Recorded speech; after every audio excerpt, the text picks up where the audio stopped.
জানো তো, মানুষের ইচ্ছের এবং চাওয়ার কোনো শেষ থাকে না।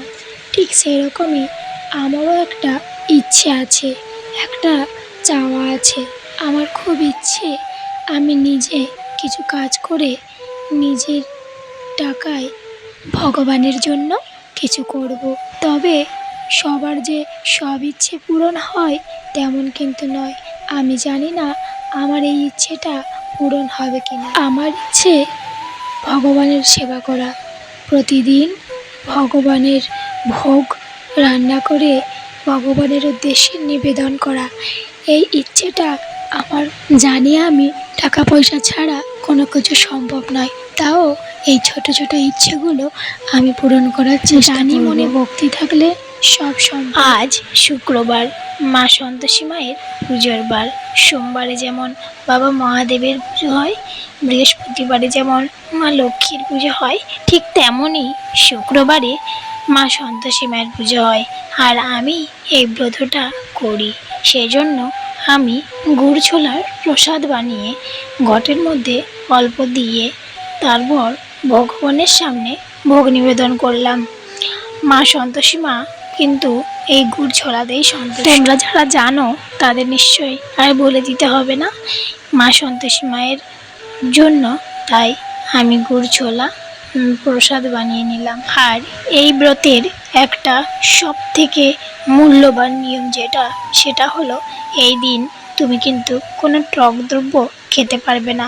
তুমি যদি মায়ের ব্রত করো তবে এই নিয়মটি তোমাকে পালন করতে হবে।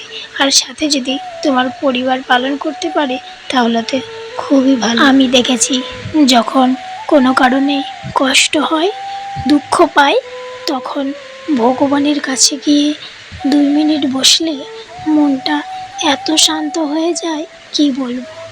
এই জায়গাটায় এত একটা শান্তির জায়গা কি বলবো। সবার জীবনে দুঃখ কষ্ট আছে, কিন্তু আমার কোনো কষ্ট নেই। আমার শুধু একটাই দুঃখ, আমি ভগবানের ঠিক করে সেবা করতে পারছি না। আমি জানি আমি চেষ্টা করলে সব সম্ভব। অনেকের অনেক স্বপ্ন থাকে, সেরকমই আমারও একটা ছোট্ট স্বপ্ন আছে। আমার এই একটাই ইচ্ছে, সেটা যে কবে পূরণ হবে জানি না। শুধু ভগবানকে ডাকি আমাদের সমস্ত দুঃখ কষ্ট তুমি দূর করো। আর আমি যেন সারাদিন তোমার সেবায় নিজেকে ব্যস্ত রাখতে পারি। আমি দেখেছি যখনই কাজ নিয়ে বা পুজো নিয়ে ব্যস্ত থাকি তখনই আমার মনটা খুব ভালো থাকে। তাই আমি চেষ্টা করি সব সময় নিজেকে ব্যস্ত রাখার, সেটা কাজ দিয়ে হোক বা ভগবানের সেবায়। চলো তোমাদেরকে আর একটা কথা শেয়ার করি। এই যে সাদা ফুলটা দেখছো, এই ফুলটা আমার নিজের। আর এই যে লাল নয়নতারাগুলো দেখছো, এগুলো আমি যেই বাড়িতে ভাড়া থাকি সেই বাড়ির।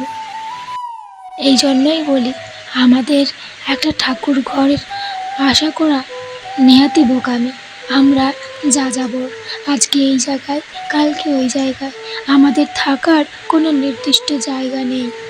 তাই একটা ঠাকুর ঘরের আশা করা নেহাতি বোকামি। ভগবানের কাছে আমার আরও একটা চাওয়া, আমি যেন স্থায়ীভাবে এক জায়গায় থাকতে পারি আর ভক্তি ভরে প্রাণ ভরে তোমার সেবায় নিজেকে সম্পূর্ণভাবে যেন নিয়োজিত করতে পারি। রাধে রাধে।